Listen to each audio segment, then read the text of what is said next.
Pode se assentar. Segundo mais fofo. É o multiverso da fofura. Não podia perder essa por nada. Shalom. Essa noite nós estamos no final da nossa série de discipulado.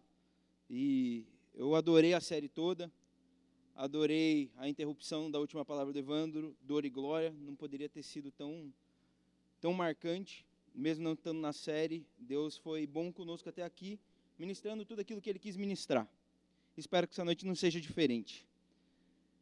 Falando a respeito de discipulado, eu me obrigo a trazer um fundamento básico do que é o discipulado, que é o nosso Senhor. O motivo pelo qual a gente se submete a qualquer coisa. E é Ele o motivo. Porque em certo momento, Deus amou o mundo de tal maneira que deu seu único filho.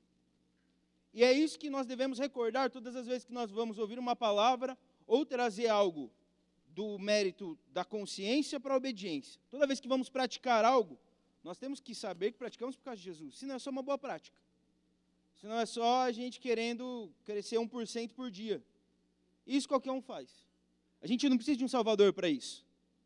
Mas, quando a gente lembra que Deus deu seu único filho, aquele que não tinha pecado, que Deus se fez carne por meio desse filho, e que é por causa dele que nós nos reunimos e aprendemos o que aprendemos, quando a gente se lembra disso, isso toma o nosso coração, o Espírito Santo começa a agir, porque a gente cresce nessa revelação, aí algumas coisas fazem sentido.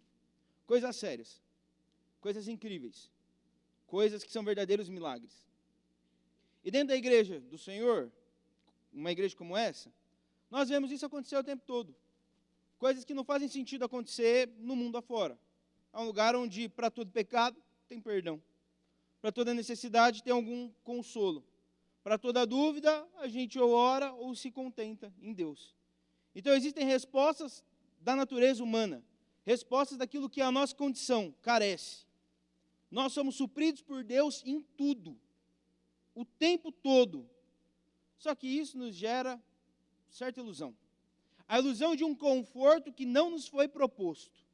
E o Estevão que veio aqui antes foi assertivo em dizer a respeito do que Deus quer, de como Ele vai atrás do um. Porque nessa noite nós vamos falar justamente disso, do discipulado nesse Jesus que a gente acredita, do discipulado desse Jesus que é santo e é filho de Deus e é um com Deus. Desse discipulado perfeito que impacta o um, que impacta o sujeito. No caso, a gente.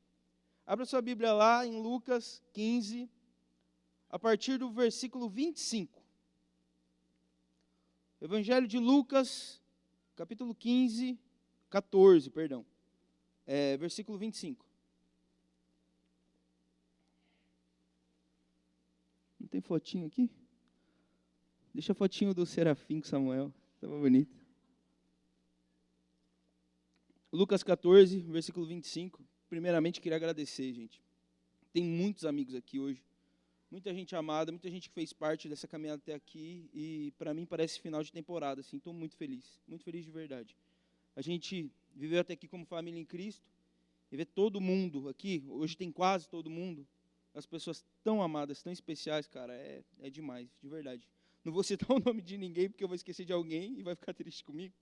Então, só quero agradecer pela caminhada de Cristo, que a gente está só no começo. Lucas 14, 25, diz assim: grandes multidões o acompanhavam, e ele, voltando-se, lhes disse: se alguém vem a mim e não aborrece seu pai, sua mãe, e mulher, e filhos, irmãos, irmãs, e ainda sua própria vida, não pode ser meu discípulo. E qualquer que não tomar a sua cruz e vier após mim, não pode ser meu discípulo. Pois qual de vós, pretendendo construir uma torre, não se assenta primeiro para calcular despesas e verificar se tem meios para concluir? Para que não suceda que, tendo lançado os alicerces e não podendo acabar, todos que virem zombem dele, dizendo: esse homem começou a construir e não pôde acabar. Ou qual é o rei que, indo para combater outro rei, não se aceita primeiro para calcular se com 10.000 homens poderia enfrentar o que vem contra ele, 20.000? Caso contrário, estando o outro ainda longe, envia-lhe uma embaixada, pedindo condições de paz. Assim, pois, todo aquele que dentre vós não renunciar a tudo quanto tem, não pode ser meu discípulo. essa passagem ela começa com uma constatação simples, que haviam grandes multidões atrás de Jesus. Bom, hoje em dia, quando a gente fala de grandes multidões, a sensação que dá é que algo deu muito certo. Então, um estádio cheio de crente, deu tudo muito certo. Uma igreja cheia de evangélicos, deu tudo muito certo. Um rolê cheio de adolescentes crentes, deu tudo muito certo. Mas existe um comportamento de Jesus que a gente vai ver aqui, e ele se repete em outro momento da Bíblia, onde Jesus testa a multidão. E por esse comportamento se repetir, dá para ver que Jesus não confia muito em multidão. Ele vê aquele bolo de gente atrás dele e fala, é só mais uma multidão. Porque tanto no momento em que Jesus vê uma multidão e fala, ó, vocês querem me seguir? Come da minha carne e bebe do meu sangue. Me segue de verdade. Ele dissipa uma multidão, aqui ele vai fazer a mesma coisa. Imagina que ele olha para aquela galera e fala assim, que maravilhoso, conseguiu tanto de gente que eu queria. Gente pra caramba. Agora bora, vamos fazer o que a gente veio para fazer. Não. Para ele estar ali não é o bastante. Para ele aquela massa é só mais uma massa histérica. De gente que se esconde no meio de mais gente para não ter que lidar com Jesus, frente a frente. E eu me imagino no meio daquele bolo, seguindo Jesus. Eu imagino eu e meus amigos vendo que um monte de gente está indo para o lugar, falando que está acontecendo um milagre, um monte de coisa, e eu indo atrás. E eu imagino de verdade. Para mim seria terrível. Eu, quando estou com muita gente que eu conheço, que eu gosto, eu pareço um macaco. Eu dou trabalho, quem me conhece sabe, eu passo vergonha, eu me corto. A última vez que a gente foi viajar, eu falei assim, eu sei que vai ser tão bom que eu vou sangrar em algum momento. Dito e feito. Cai, corta pé, fala besteira, os irmãos cantando louvor. Eu achei que era Mamonas Assassinas. Não faz sentido, eu sei. Mas Deus é tão misericordioso comigo, vocês não têm ideia. E eu me imagino no meio daquela multidão, e seguindo Jesus. E veio o Messias, e adivinha, a gente está na arquibancada. Veio o Salvador, e adivinha, eu estou no bolo. Já somos dele. Veio a grande promessa de Deus de salvação. O único que pode nos livrar do inferno, porque nenhuma regra até hoje pôde. E agora, eu estou aqui. Estou com a galera. Ninguém solta a mão de ninguém. Se fizer chamada, eu vim. E Jesus não é confiado nessa galera. Não é confiado nesse bolo de gente. Não é confiado no rolê. Mesmo que tenha muita gente no rolê. Mesmo que as pessoas andem muito para chegar até lá. Mesmo que as pessoas façam algum esforço para estar naquele lugar. E aí ele vai repetir por 3 vezes. Por 3 vezes ele vai dizer que a partir de certa coisa, as pessoas não podem ser meus discípulos. A partir de certo aspecto, não vai rolar me seguir. A partir de certo aspecto, o discipulado vai se tornar impossível. E discipulado na Bíblia a gente vê ele de 2 formas.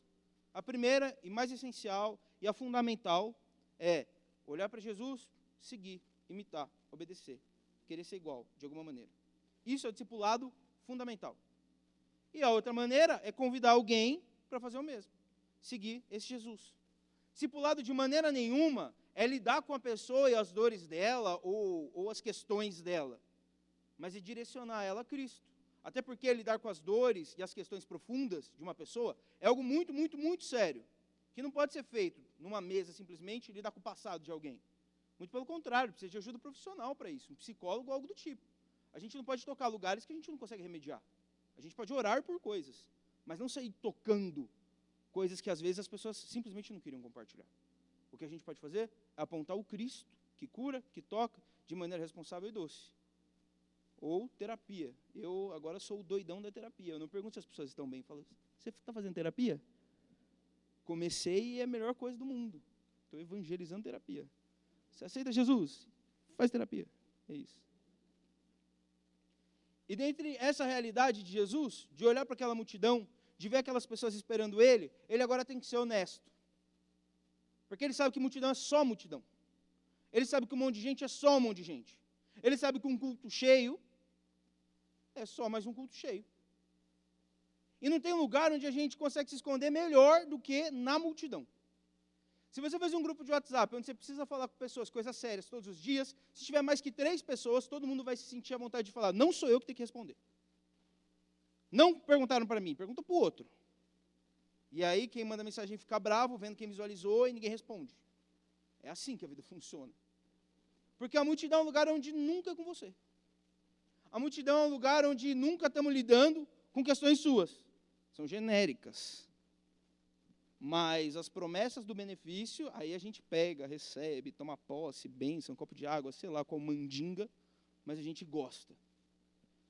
Só que Jesus, mais uma vez, é criterioso. Ele repete 3 coisas muito importantes. E a primeira delas é a respeito de um jeito de amar. Porque ele diz que se alguém vem a mim, a ele no caso, não aborrece o pai, mãe, mulher, filhos, irmãos, irmãs e ainda a si mesmo, não pode ser discípulo dele. Henrique, Jesus é contra a família. Jesus quer ver o pau comer lá em casa. Jesus não precisa querer isso para o pau comer na tua casa. É só chegar o Natal que isso já acontece, eu sei.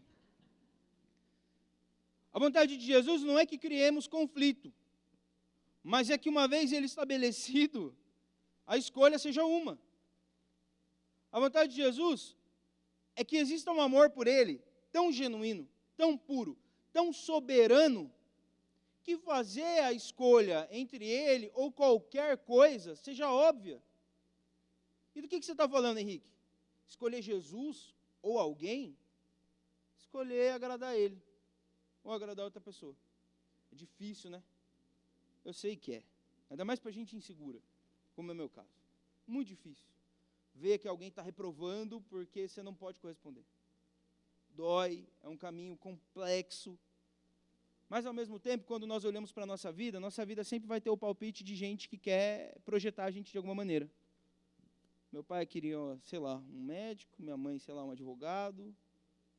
Meus amigos queriam um trapper, minha namorada queria um TikToker. Mas a questão a respeito de tudo isso é que não importa nem o que querem de mim e nem o que eu mesmo desejo. E esse é o preço do discipulado. Jesus, quando explica o valor disso, ele quer basicamente dizer, o combinado não sai caro, tá? Quando vocês entenderem, e quando for proposto para vocês, que custa, e custa mesmo, aí você pode me seguir com legitimidade. Aí você pode fazer um caminho que vai fazer sentido. Aí você pode fazer um caminho que dificilmente vai ter desistência. Porque você sabe o que custa esse caminho. E aí esse Senhor, que é soberano, que segundo o Evangelho de João, ainda no capítulo 1, ele era um com Deus, ele era o próprio Deus. E a partir dele, tudo que existe se fez, tem que vir à terra e nos pedir que ele seja a coisa mais importante que existe. É bonito, é lindo, mas também humilhante. É humilhante que o Jesus que morre de maneira maldita numa cruz por causa de mim, um Jesus que perdoou todos os pecados do Henrique até aqui, perdoou os que estão acontecendo e os que vão acontecer. Um Jesus que foi bondoso e soberano, que no meu dia de erro me abençoou, e que no meu dia de soberba tirou minhas asinhas para que eu fosse mais humilde. Um Jesus que me viu na face de machucar alguém e me impediu, de ser machucado e me recolheu. Um Jesus que dá a sua carne e seu sangue para que eu agora fosse filho de Deus, porque antes nós não éramos filhos de Deus. Existe um filho de Deus, que é Jesus. E quando cremos nele, nos tornamos. Mas não é porque eu nasci que eu sou filho de Deus, sou só criatura, sou só barro e sopro divino. Viramos filho de Deus quando aceitamos Jesus. Agora fazemos parte da genealogia de Deus. Agora esse Henrique, que se vê tão perdido dentro da própria existência, esse Henrique que não tem nada para oferecer para Deus, esse Henrique que não é digno de coisa nenhuma, agora tem que ser convencido por Jesus.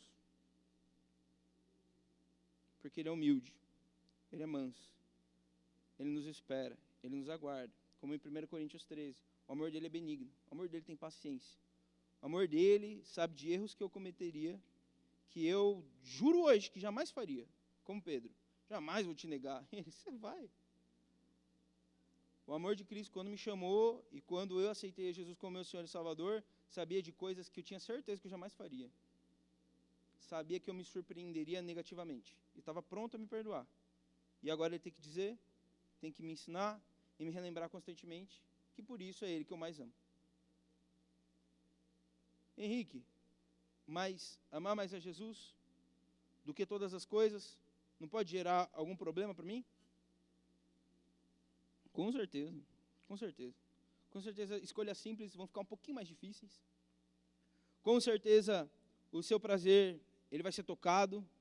Com certeza, os seus desejos vão ser tocados. Mas, mais uma vez, eu quero lembrar, estamos falando do Filho de Deus, que se deu por nós. Se Ele não merece isso, quem vai merecer? Meus amigos são todos retardados. Minha família, que é mais ainda. Brincadeira, mas é verdade. Quem vai merecer minha confiança? De que eu entregando minha vida e tudo que eu tenho, estou sendo bem cuidado. É a obviedade que toca a gente todo dia e machuca a gente todo dia. E todo dia, quando a gente está tão perto de simplesmente conseguir o alvo do nosso desejo, a gente tem que voltar atrás e falar, não, quer amar Jesus. É a Ele que vai resolver, é olhando para Ele que eu vou resolver o que eu quero e o que eu não quero. E isso é frustrante muitas vezes. Em algumas, maravilhoso. Mas Jesus está expondo aqui, que quando for para escolher, e não é todo dia que a gente tem que escolher, quando for para escolher, e não é todo mundo que a gente vai ter que fazer essa escolha, quando tiver que escolher, e esse momento é raro, mas acontece, a escolha sou eu. E é isso que Jesus afirma. Então, dentre as 3 coisas que ele propõe para que a gente o siga, a primeira é um amor genuíno.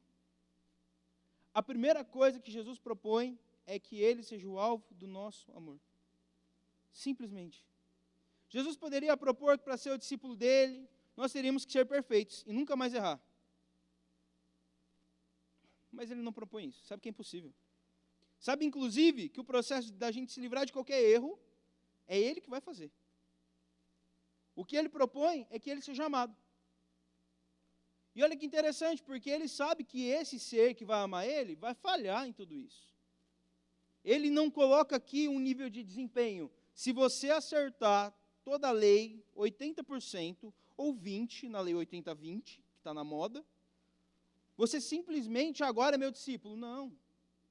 Não é a respeito do desempenho, não é a respeito da pontuação, não é a respeito do score, do quanto você conseguiu, quanto você errou. É a respeito de um comportamento que não se abre mão. Henrique, e se eu hoje não escolher ele?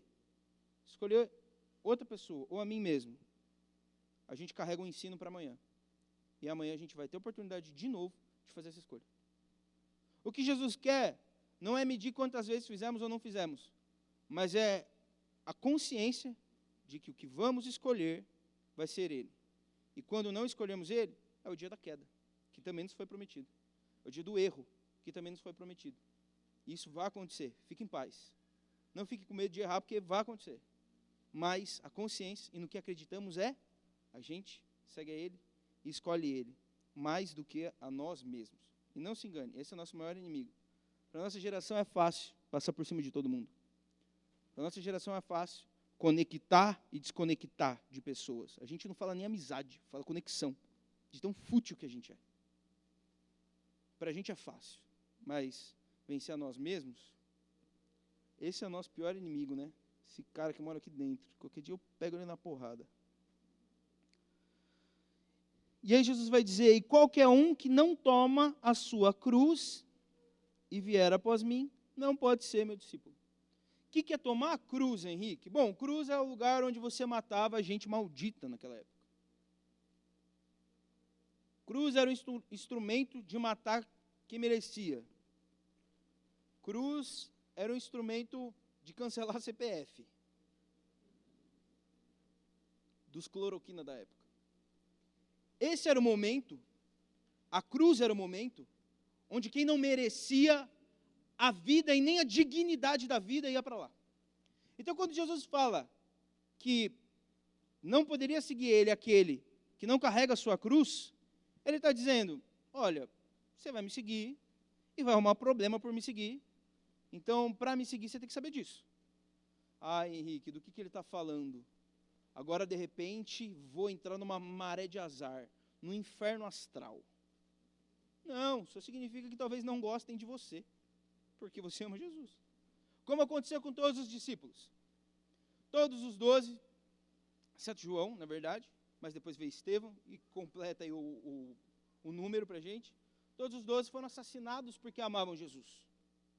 Não é a nossa realidade hoje, não estão apedrejando crente na rua, estão pedindo oração por emprego.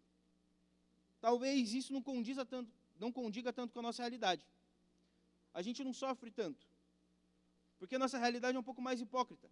A gente é beneficiado, às vezes, por ser crente. As pessoas confiam um pouco mais na gente, às vezes, por ser crente. Mas se por algum motivo ser crente em algum lugar e assumir que eu sou crente em algum lugar pode me gerar vergonha, beleza. Passo vergonha. Você é crente? Que engraçado, né? Você tem uma religião, um Deus que você não vê, né? Bonito. A pior coisa que você pode falar para mim, que me deixa com vontade de bater a cabeça no poste, é bom acreditar em alguma coisa, né? Acreditar na sua tia. Não é acreditar. O crente ele não acredita em alguém de maneira terapêutica. O crente acredita que tem um Jesus, que ele é tão soberano, tão maravilhoso, que ele é tão senhor de todas as coisas, que agora toma a minha vida.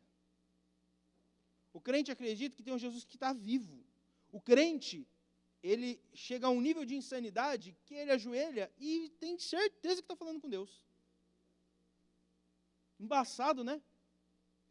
Quando nós falamos de receber a cruz, e quando Jesus faz a proposta de receber a cruz, se custar alguma coisa ser crente, se você tiver que entrar num lugar crente, se você tiver que falar com as pessoas e deixar claro que é crente, isso de repente te custar alguma coisa, custar a sua imagem, custar a sua beleza, custar o quão sério vão te levar, tá bom. Vai lá e perde. Vai lá e passe seu ridículo. Vai lá e deixa acharem que você é crente e por isso é burro. Não faz mal. O que Jesus está dizendo em algum momento, ser crente vai cobrar algo que te é de valor. Alguém pode achar algo de ruim. Então tá bom, sou crente. Isso não acontece na nossa época, mas os cristãos do primeiro século, eles saíam pelas ruas, falando a respeito de Jesus, e eles tinham uma meta para bater todo dia, que era apanhar. Quando eles apanhavam, de verdade mesmo, quando eles eram esbofeteados, eles voltavam para casa, falaram, fiz a minha parte. Até hoje, os cristãos coptas, eles fazem uma tatuagem na mão quando se convertem. Olha os jovenzinhos, tudo com vontade de fazer tatuagem, né? Vocês não são copta, tá? Vocês são de São Bernardo. Então, sossego. Eles faziam uma tatuagem, eles fazem até hoje uma tatuagem na mão, porque se alguém vier querer persegui-los, e isso acontece muito no Oriente Médio, ou matá-los, ninguém mais pode negar. Essa não é a nossa realidade, nós estamos em outra realidade. Amar a Jesus nos custa pouco, mas mesmo assim, quando custar, quando houver sacrifício em amá-lo, a gente paga o preço. Ah, Henrique, o que eu vou ganhar fazendo isso? Deus vai me retribuir? Cara, às vezes sim, às vezes não. Lembro quando eu era bem novo na fé, tinha acabado de virar líder de célula. E aí, o Evandro me ergueu para líder de célula, não tem juízo algum. E aí eu me lembro que me ofereceram uma vaga de emprego, só que eu ia ter que trampar de sábado e ia fazer a célula. E aí eu não sabia como explicar e tal. Eu falei, não, vou explicar que eu tenho curso médico e tal. Eu falei, não posso negar Jesus. Caramba, Jesus. O que eu vou fazer? Aí eu liguei para um cara e falei, tudo bem, me tremendo inteira. Então, que eu não posso aceitar a vaga, era na empresa que eu trabalhava, ia ser promovido.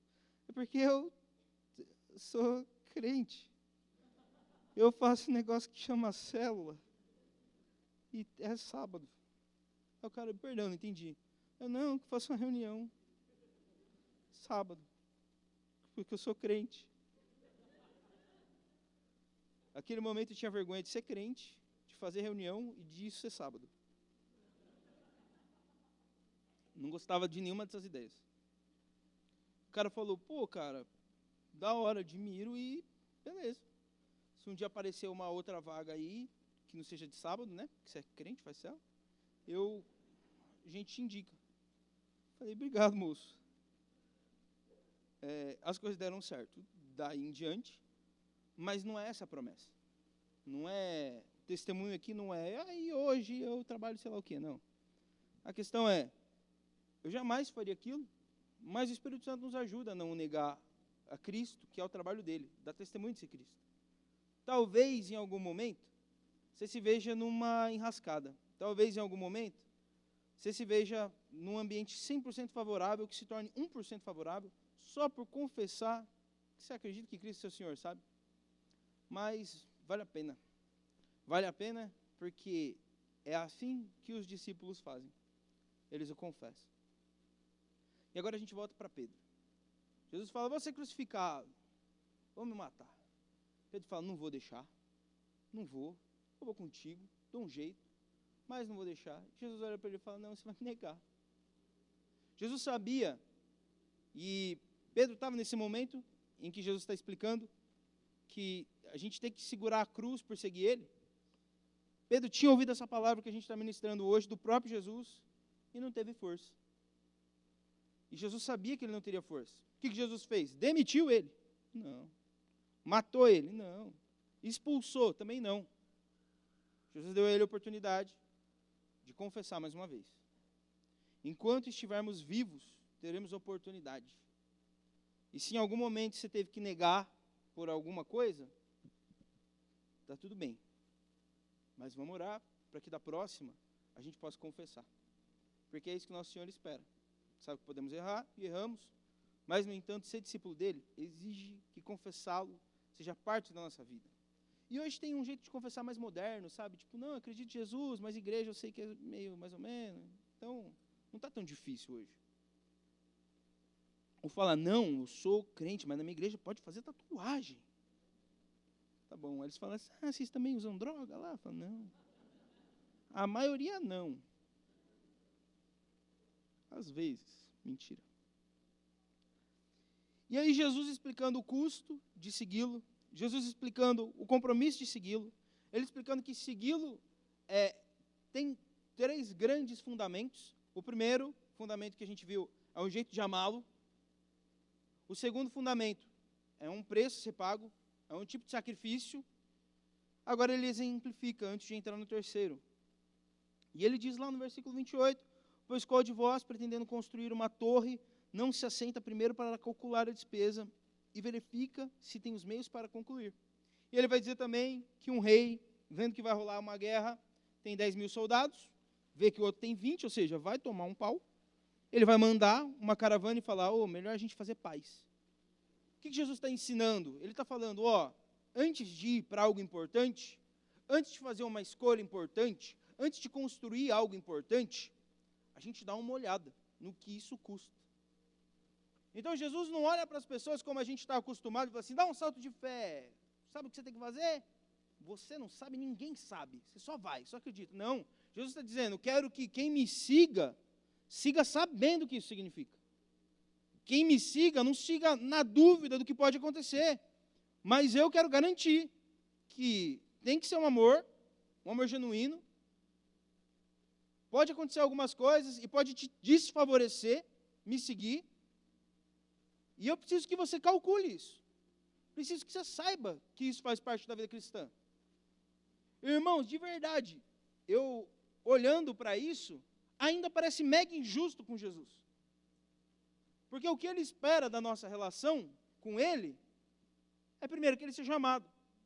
E ele já fez mais do que o suficiente para isso. Porque no nosso termo de relacionamento com Jesus, no contrato do nosso casamento com Jesus, tem uma cláusula de perdão irrestrito. Então, nós nos casamos com ele, sabendo que se um dia trairmos, o que ganhamos é outra oportunidade de sermos fiéis. Não é justo. Nosso relacionamento com Jesus pode ser tudo. Justo não é. É gracioso. Nossa parte é irrisória. E para quem acha que esse é o Jesus do Novo Testamento, a gente vê no livro de Oséias. O que seria Jesus? Um homem se casa com a prostituta, que depois volta a ser prostituta, ele a toma de novo, volta a ser prostituta, ele a toma de novo, volta, ele a toma de novo, como sua esposa. E Deus fala, vocês são assim. Você vai tomar ela de novo, porque eu vou tomar vocês de novo quantas vezes for necessário. E é nesse relacionamento, onde aquele que nos ama de uma maneira que ninguém vai nos amar, porque meus pais não têm capacidade humana de me perdoar tanto, meus amigos não têm capacidade humana de me perdoar tanto, qualquer um que diz que te ama não tem capacidade humana de te perdoar tanto, Mas nós já temos um perdão no contrato e mesmo assim ele precisa ressaltar. Dentro do nosso relacionamento de discipulado, eu preciso ser amado. Faz parte disso. Talvez o único que mereça o nosso amor de verdade ainda precisa ressaltar. E aí depois vem a outra parte. E por me amar, talvez você sofra alguma dificuldade. Não por mim, mas pelos outros. Jesus poderia prometer, e poderia ser um pré-requisito para ser discípulo dele, apanhar quieto. O dia que eu chegar bravo com você, talvez eu perca a paciência, mas você vai merecer. E aí você apanha calado. Não, o segundo critério dele não é esse. O segundo critério é, se alguém fizer algo contra você pelo meu nome, segura um pouco, porque o meu dia vem. Se você tiver que sofrer calúnia porque você me segue, se os outros te fizerem mal, segura um pouco. Jesus, que poderia exigir de nós, e poderia colocar na nossa cláusula de discipulado, poderia exigir no nosso TCC de discipulado, que ele mesmo aplicasse algo contra nós, deixa claro que quem pode fazer algo contra nós são os demais. Que vão fazer igual fizeram com ele, botar uma cruz nas nossas costas e mandar a gente caminhar até o Calvário. E honestamente eu me sinto hipócrita de pregar isso, porque desde que eu conheço Jesus, não teve uma situação onde eu tive que dizer que ele era o Senhor e sofri horrores por isso. A impressão que dá é que talvez a nossa geração, aqui no Ocidente, nem saiba o que é isso. A gente vai chegar no céu um dia e vai ver gente que morreu por causa de Jesus e falar, o que vocês fizeram? Vigília? Fui na igreja a primeira vez, ganhei uma caneca. A gente é ridículo como crente. A gente está jogando no modo fácil do fácil do fácil. A gente está no tutorial eterno. E isso me incomoda. Porque olhando para isso, e olhando todas as vezes que eu não neguei Jesus, eu falo, eu nem corria risco de nada, de verdade. Risco do quê? Mas beleza, para ele é importante. A cláusula dele é essa. E eu respeito. E calculando todas essas coisas, nós chegamos na última questão, que ele diz, assim, pois, todo aquele que dentre vós não renunciar a tudo quanto tem, não pode ser meu discípulo. Pois bem, renunciar a tudo quanto tem, em algum momento para alguém foi fazer voto de miséria, doar tudo, vender tudo, e amém. No nosso caso, não sentir pertencimento de coisa alguma. Não sentir como se qualquer coisa fosse minha e inseparável. Não sentir como se tivesse uma posse que não pode ser dada, compartilhada, levada. Mas ter todas as coisas como que não tem nada. Ter todas as coisas de maneira que elas não tocam o nosso coração. E a gente é ruim disso, mas muito ruim, com coisa ridícula. Eu tenho uma porrada de bonequinho, cabeçudinho, sabe? E às vezes, alguém vai em casa e tal, está mexendo, não ligo, vai falar assim, um bonequinho, fico com raiva, já não é bonequinho. Action figures. E é engraçado porque no momento que você acha uma coisa da hora, que seja para comprar, o exemplo mais besta, uma roupa da hora, você já se sente com esperança. Já reparou? Parece que a vida vai melhorar. Porque eu comprei uma bota. Parece que a vida vai... Eu comprei um chapéu esses dias e eu quero confessar isso perante a igreja. Igreja, comprei um chapéu. Espero que vocês me aceitem, se não aceitar, é problema de vocês. Às vezes eu vou usar ele. Não aqui, porque tem o Emerson que pregou aqui algumas vezes. E eu não quero ser comparado. Mas se no rolê você vê alguém e fala assim, mano, aquele malucão de chapéu, sou eu, felizaço que estou de chapéu. E eu lembro que eu estava com a Júlia vendo o chapéu. Eu falei, mano, eu vou ter que levar esse chapéu, mano. Tá muito da hora. Mistura de cowboy roqueiro. Mano, eu quero muito isso para minha vida. E eu fiquei feliz com o chapéu. E eu estava reclamando na fila de tanto que eu estava gostando de ter um chapéu. Só que existem coisas que fazem parte das nossas ambições um pouco mais profundas. Coisas que entram na escala não de ter um chapéu, que é muito da hora ter um chapéu, vocês têm que experimentar, mas que entram na escala dos sonhos, que entram na escala do inegociável, que entram na escala do ninguém pode tocar nisso. Coisas que alguém ensinou para a gente, de repente até a Disney, não sei, que se você não realizar, você não foi feliz. E eu achei que a gente ia aprender na pandemia que não existe esse controle, não existem coisas intocáveis. A pandemia tocou em tudo, no que a gente tem, no jeito que a gente se reunia, nos nossos familiares. Achei que a gente teria aprendido. Mas a verdade é que existe no nosso coração esperança para coisas, esperanças muito grandes, que vão, de repente, tirar de nós a facilidade de seguir Jesus. Porque eu posso fazer algo para Jesus, por causa de Jesus, posso agir hoje como Jesus, mas se eu deixar isso para outro momento e investir um pouco mais nesse sonho, daqui 6 meses ele está concluído, aí eu posso seguir Jesus. Se eu investir nesse sonho mais 2 aninhos, Jesus espera 2 aninhos, aí depois eu sigo Jesus.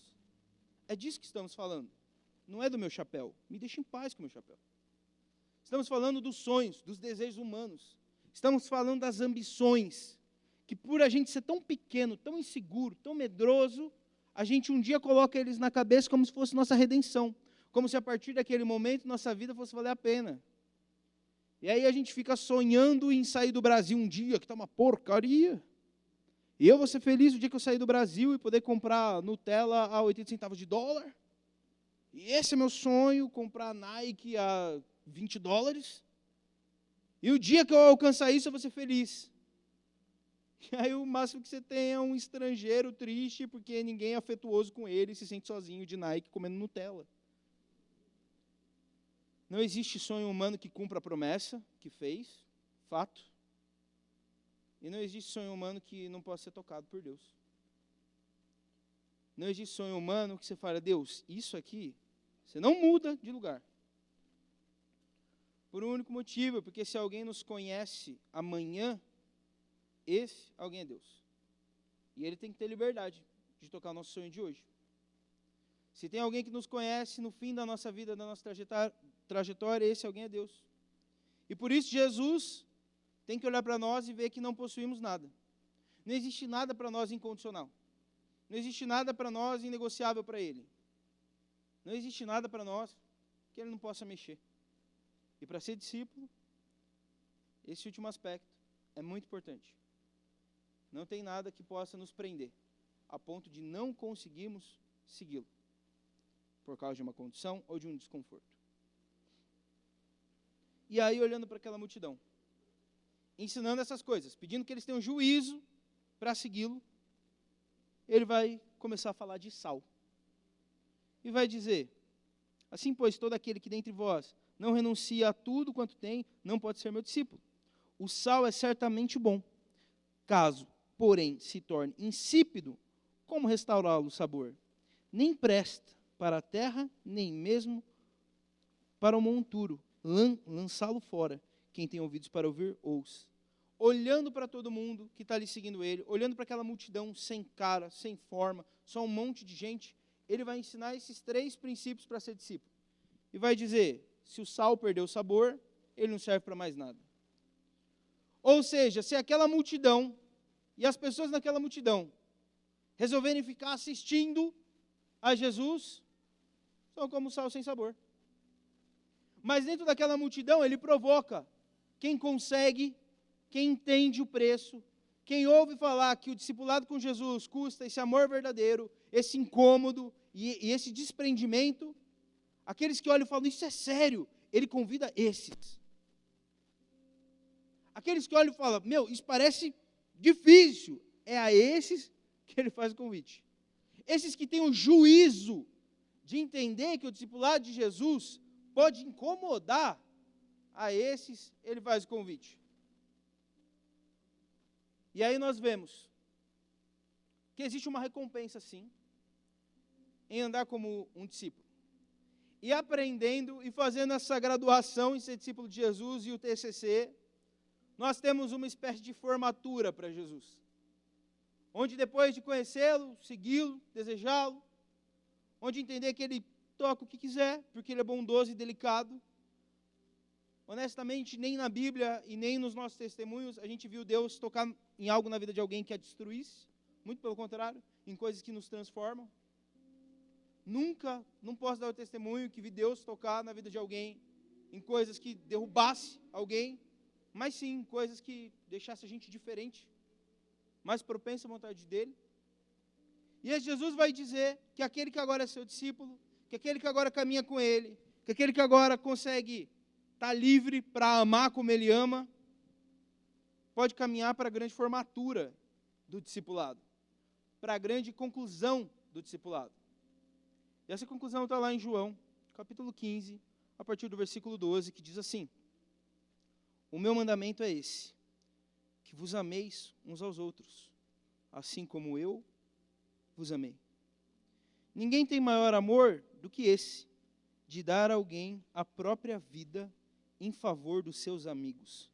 Vós sois meus amigos, e fazeis o que eu vos mando.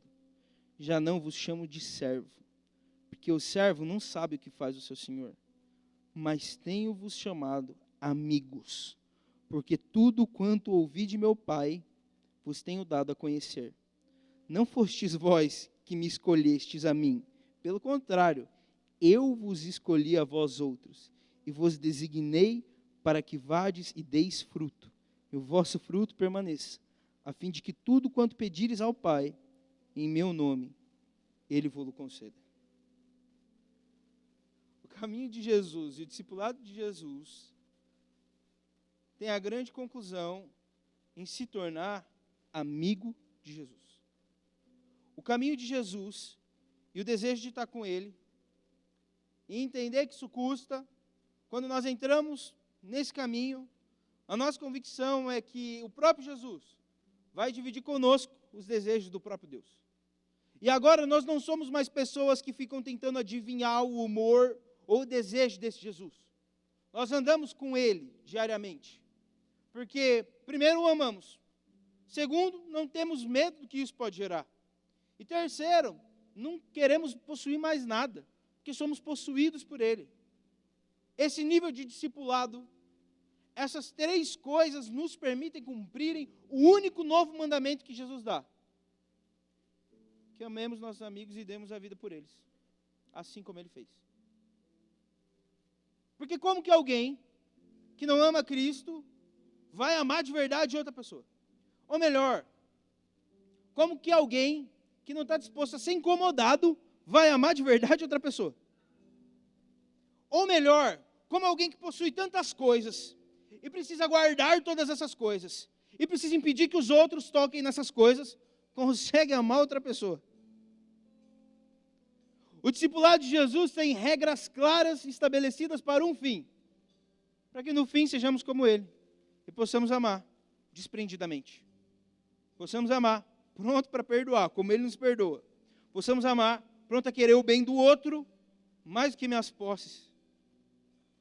O discipulado de Jesus, o caminho do discipulado de Jesus é um caminho para a vida inteira. O caminho do discipulado de Jesus é um caminho onde a gente vai errar bastante, não se preocupe.